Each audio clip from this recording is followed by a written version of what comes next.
everyone, and welcome to Yoga with Adriene. I am Adriene, and today we are going to learn Dandasana, or the stick pose, or also known as the staff pose, or multiple names.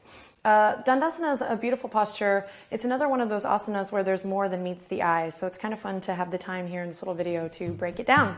So hop on the mat and let's learn Dandasana.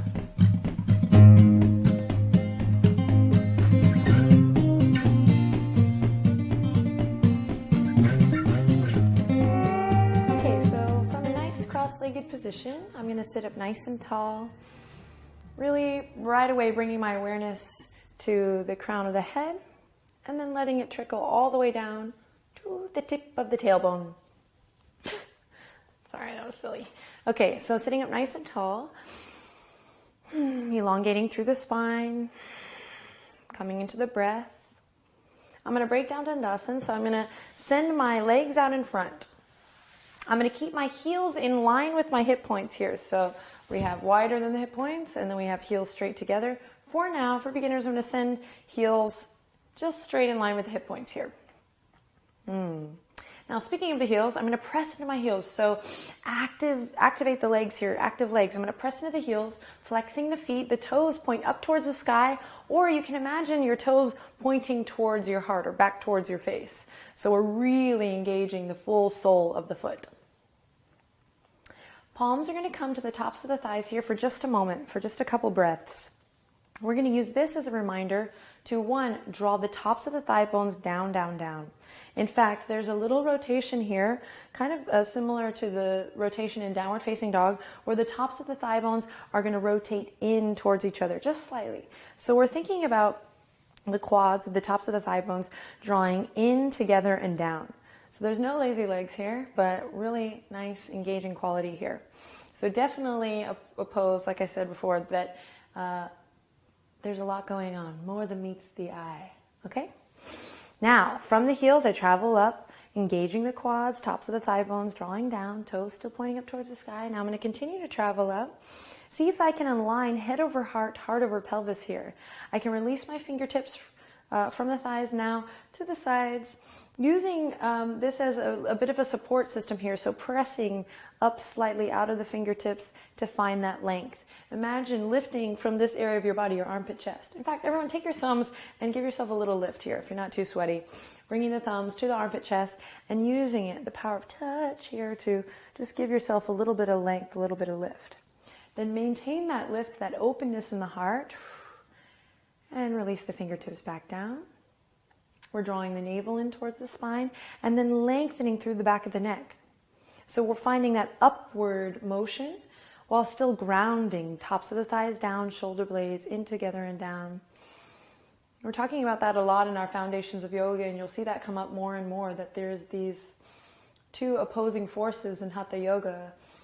So here we have the lifting up, as if Marilyn Monroe's skirts blowing in the wind, this lifting of the heart. And then we have this grounding quality, that dual action. And balancing the two of those, we find our posture. So I'm working hard here in the legs, taking nice, long, smooth, deep breaths, extending through the crown of the head, lifting through the heart, and grounding, tops of the thighs down, shoulder blades in together and down, navel to the spine. Talking really quiet here, I'm getting all zened out. A couple of variations. If you feel like the navel is really like a magnet sucking you towards the back of your mat, so you're having this syndrome, fear not.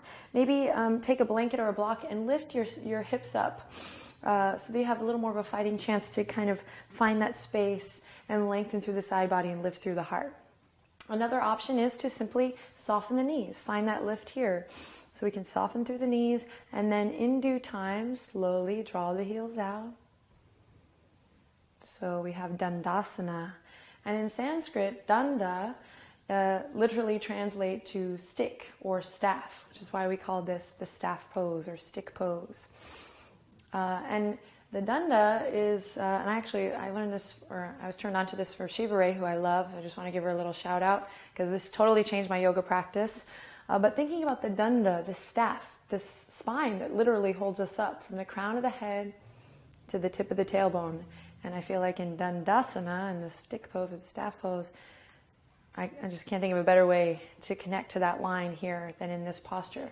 So even though this might seem like an easy posture, a beginner's posture, or a posture that's not worth your time, if you're trying to get a workout or have a restorative practice, I encourage you to give it a try and see what you can discover in just this asana.